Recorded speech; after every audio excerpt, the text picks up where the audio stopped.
الحمدللہ رب العالمین والصلاة والسلام علی سید الانبیاء والمرسلین اما بعد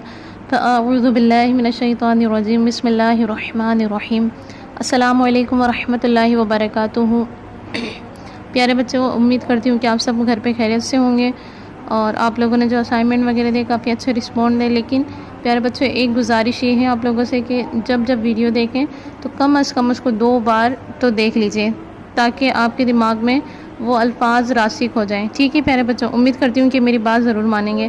پیارے بچوں، ہمارا جو باب چل رہا ہے وہ ہے باب ایمان و عبادات۔ ٹھیک ہے، سبق نمبر 3 ہمارا چل رہا تھا عقیدہ آخرت کے انسانی زندگی پر اثرات۔ تو کیا اثرات مرتب ہوتے ہیں، کیا امپیکٹ ہمارے اوپر ہونا چاہیے، کیا نہیں ہونا چاہیے، تو وہ انشاءاللہ عز و جل میں آج بھی آپ کو بتانے کی کوشش کروں گی۔ اور جو پچھلا ہمارا تھا عقیدہ، اس کے بارے میں نے آپ کو بتایا تھا عقیدے کا مطلب کیا ہوتا ہے، ٹھیک ہے، مفہوم اس کا کیا ہے، قرآن کریم کی آیت سے میں نے آپ کو دلیل عرض کی تھی۔ انشاءاللہ عز و جل جو میں نے آپ کو کوشچن بتائے تھے وہ کوشچن کہتے ہیں میں ریپیٹ کر دیتی ہوں۔ نمبر 1 یہ تھا پیارے بچوں کہ جس چیز کا کوئی مقصد نہ ہو آپ اسے کیا کہتے ہیں۔ نمبر 2 تھا ہمارے پاس اگر یہ بتا دیا جائے کہ اس سال امتحان نہیں ہوں گے تو اکثر طلباء اور طالبات کس طرح اس سال کو گزاریں گے، جیسے میں نے پینڈیمک سچویشن کووڈ-19 کی آپ کو مثال دی تھی۔ ٹھیک ہے پیارے بچوں، انشاءاللہ عز و جل آج اس کی وضاحت سنیں گے۔ اور ہمارا جو 3rd کوشچن تھا وہ یہ تھا پیارے بچوں، اگر آپ کے ساتھ 8 گھنٹے کے لیے کیمرہ نصب کر دیا جائے تو 8 اور باقی 16 گھنٹوں میں آپ کا کیا رویہ ہوگا۔ ٹھیک ہے، کیمرے کے سامنے آپ کا کیا عمل ہوگا، ٹھیک ہے، کیا ریئیکشن آپ کا ہوگا۔ ٹھیک ہے، اور کوشچن نمبر ہمارا 4 تھا کیا کوئی کسی انجانے شخص کو آسانی سے قرض دیتا ہے، یعنی کوئی بھی کسی کو کوئی بھی ہمارے پاس اسٹرینجر آ جائے اور ہم اسے پیسے دے دیں۔ ٹھیک ہے، انشاءاللہ عز و جل آج ہم اس کی کچھ نہ کچھ وضاحت سنیں گے اور انشاءاللہ عز و جل امید کرتی ہوں کہ عمل بھی کریں گے، اور میں بھی نیت کر لیتی ہوں نا کہ انشاءاللہ عز و جل جو آپ کو پڑھاؤں گی، جو زبان سے لفظ ادا کروں گی انشاءاللہ عز و جل وہ بھی خود بھی عمل کرنے کی کوشش کروں گی انشاءاللہ عز و جل۔ تو پیارے بچوں، ہمارے پاس یہ تھا احساس ذمہ داری، رسپانسبلٹی۔ طلباء اور طالبات کو اگر یہ پتہ چل جائے کہ ان کے امتحانات نہیں ہوں گے، ایگزام نہیں ہوں گے تو اکثریت لاپرواہ ہو جائے گی۔ اسی طرح بغیر عقیدہ آخرت کے ہر ایک اپنی نفسانی خواہشات کو بے دڑک پورا کرنے کی کوشش کرے گا اور اپنی ذمہ داریوں سے لاپرواہ ہو جائے گا۔ اسی طرح غیر ذمہ دار معاشرہ جنم لیتا ہے، جبکہ یہ ایمان رکھنا ہے کہ یہ دنیا امتحان گاہ ہے اور اس امتحان کے نتائج آخرت میں ظاہر کیے جائیں گے۔ ہر ایک شخص میں احساس ذمہ داری پیدا کرتا ہے، حکمران ہو رعایا، امیر ہو یا غریب، مالک ہو یا نوکر، سرکاری ملازم ہو یا صنعت کار، دکاندار ہو یا خریدار۔ ہر ایک اگر اپنے کام کو امتحان اور آزمائش گاہ سمجھے گا تو اسے ضرور ذمہ داری سے ادا کرے گا تاکہ آخرت میں اس کا اچھا نتیجہ آ سکے۔ پتہ چلا کہ عقیدہ آخرت ایک پرسکون ذمہ دار معاشرے کی بنیاد ہے۔ پیارے بچوں، جیسے کہ قرآن کریم میں اللہ تبارک و تعالیٰ کا ارشاد ہے، کیا لوگ یہ خیال کرتے ہیں کہ صرف ان کے اتنا ہی کہنے سے کہ ہم ایمان لیں۔ دنیاوی مثال سے اس طرح سمجھتے ہیں پیارے بچوں کہ اگر آپ کو کہہ دیا جائے کہ اسکول میں آگے پڑھ لیجئے 7 کلاس یا 8 کلاس پوری پڑھ لیجئے لیکن آپ کے پیپرز ہی نہیں ہوں گے، تو مجھے یہ بتائیے کتنے بچے اور کتنے طلباء اور طالبات گھر پہ بیٹھ کر تیاری کریں گے۔ اگر ٹیسٹ دیا جائے گا تو کتنے اس میں انٹرسٹ اپنا ڈیولپ کر پائیں گے، کتنا اس میں دلچسپی لے پائیں گے۔ تو مجھے نہیں لگتا، اور آپ بھی کہہ رہے ہوں گے مس تو کوئی بھی نہیں لے گا دلچسپی کیونکہ ہمارے پیپر ہی نہیں ہوں گے تو ہم کیسے پڑھیں۔ ٹھیک ہے، بالکل اسی طرح اسلام کی جو بنیاد رکھی گئی ہے وہ 7 عقیدوں پر۔ اگر کوئی 7 چیزیں مانتا ہے تو مسلمان ہوگا، 7 چیزیں نہیں مانتا تو وہ مسلمان ہی نہیں ہے۔ جیسے کہ اللہ تبارک و تعالیٰ پر ایمان لانا، اس کے رسولوں پر ایمان لانا، اس کے فرشتوں پر ایمان لے کر آنا، اس کی کتابوں پر ایمان لے کر آنا، آخرت کے دن پر ایمان لے کر آنا کہ دنیا اللہ تبارک و تعالیٰ نے ہم لوگوں کو عطا کر دی، اب اس کے ساتھ ساتھ دنیا جب عطا کر دی، آخرت میں اللہ تبارک و تعالیٰ یعنی ایک دن ایسا بھی آئے گا جس کو حشر کہا جاتا ہے، 50,000 سال کا ایک دن ہوگا، ٹھیک ہے، جس میں تمام کی تمام دنیا جمع ہوگی، انسان جمع ہوں گے، وہاں پر اللہ تبارک و تعالیٰ سب کے اعمال کا بدلہ دے گا۔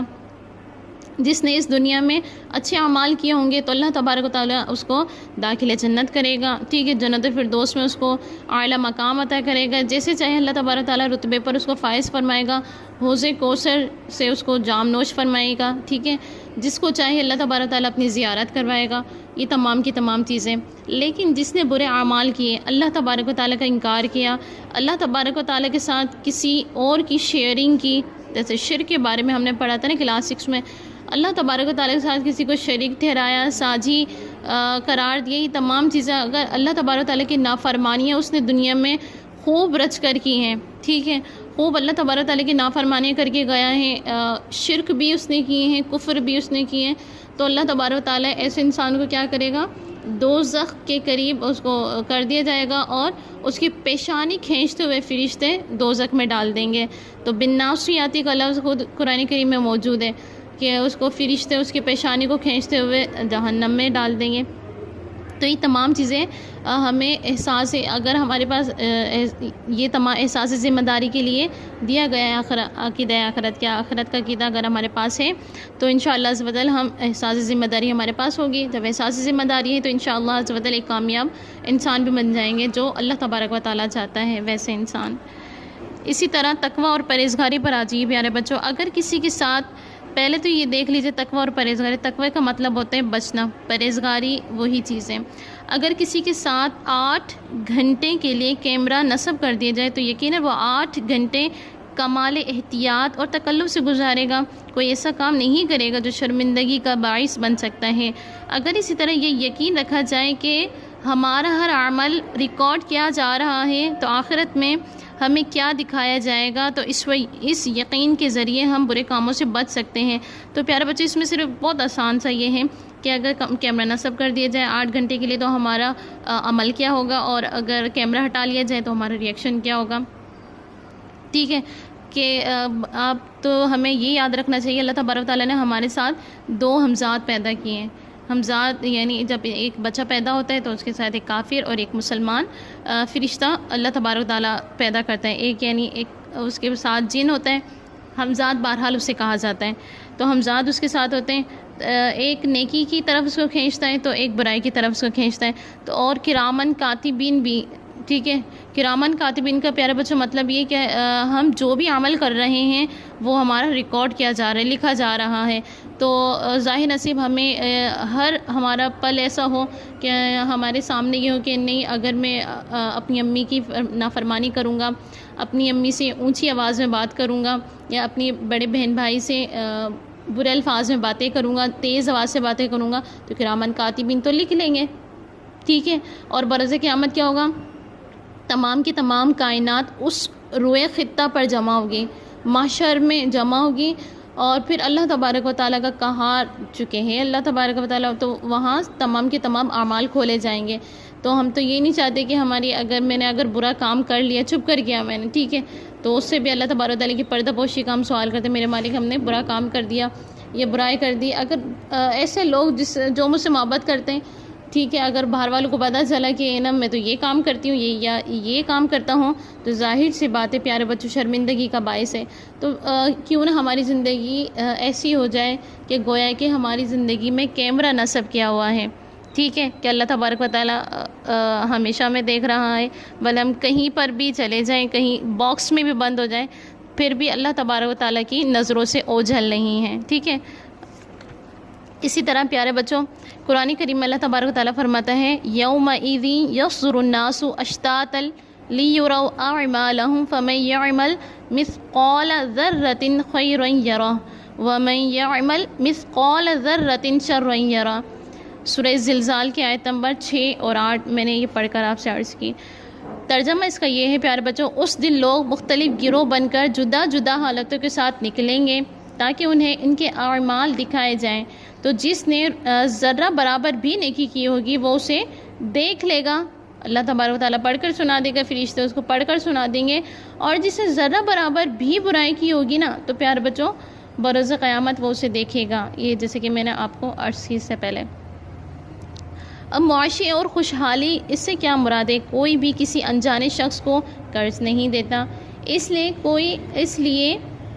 کہ معلوم نہیں کہ وہ شخص قرض واپسی کرے گا بھی یا نہیں، لیکن ہر ایک اطمینان سے کسی بھی کامیاب بینک میں لاکھوں کروڑوں جمع کر کے چین کی نیند سو جاتا ہے۔ اسے یقین ہوتا ہے کہ میری یہ رقم جمع ہے اور جب چاہوں گا مجھے واپسی مل جائے گی۔ اسی طرح جو عقیدہ آخرت پر یقین نہیں رکھتا، اس کے لیے مال خرچ کرنا بہت زیادہ مشکل ہو جاتا ہے۔ اسے یہ ڈر ہوتا ہے کہ مال خرچ کرنے سے ختم ہو جائے گا اور اس کا کوئی صلہ، کوئی جزا نہیں ملے گی۔ لیکن جسے آخرت پر پختہ یقین ہوگا، اللہ تبارک و تعالیٰ پر بھروسہ رکھتا ہوگا، وہ آسانی سے مال بھی خرچ کرے گا، کیونکہ وہ جانتا ہے کہ جو مال میں آج راہ خدا میں خرچ کر رہا ہوں، آخرت میں اللہ تبارک و تعالیٰ اس کا بہترین صلہ عطا کرے گا، بہترین بدلہ عطا فرمائے گا۔ اسی طرح راہ خدا میں مال خرچ کرنے سے معاشرے سے غربت بھی اور بہت سی بیماریاں ختم ہو سکتی ہیں اور معاشی حالات کیا ہو سکتے ہیں، بحال ہو سکتے ہیں۔ جیسے کہ قرآن کریم میں خود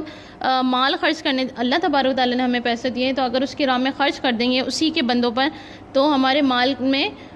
کمی نہیں آئے گی پیارے بچوں، بلکہ ہمارے مال میں اور زیادہ اضافہ ہوتا ہے۔ خود قرآن کریم فرماتا ہے، سورہ حدید کی آیت نمبر 18 ہے، ان المصدقین والمصدقات واقرضوا اللہ قرضا حسنا یضاعف لهم ولهم اجر کریم۔ بے شک صدقہ اور خیرات دینے والے مرد اور صدقہ خیرات دینے والی عورتیں اور جنہوں نے اللہ تبارک و تعالیٰ کو قرض حسن کے طور پر قرض دیا، ان کے لیے صدقہ اور قرضے کا جو اجر ہے کئی گنا بڑھا دیا جائے گا اور ان کے لیے بڑی عزت والا ثواب بھی ہے۔ ٹھیک ہے پیارے بچوں، قرآن کریم کی آیت سے یہ معلوم ہوا پیارے بچوں کہ ہمیں اگر اللہ تبارک و تعالیٰ نے ہمیں مال دیا ہے، پیسے دیے ہیں، اور اگر کوئی ہمارے پاس ایسا بندہ آ جاتا ہے جس کے پاس پیسے نہیں ہیں، ٹھیک ہے، تو اس کو ایسا کریں کہ دوپہر کا کھانا دلا دیں، اس کو پیسے نہ دیں، اگر وہ کھانا مانگتے تو اس کو کھانا دلوا دیں۔ ٹھیک ہے پیارے بچوں، اگر آپ کے پاس پاکٹ منی آپ کے پاس اتنی ہوتی ہے اور آپ کے والدین بھی منع نہیں کرتے کہ کسی کو دینے سے، تو پیارے بچوں اگر آپ دیکھیں کہ میرا دوست ابھی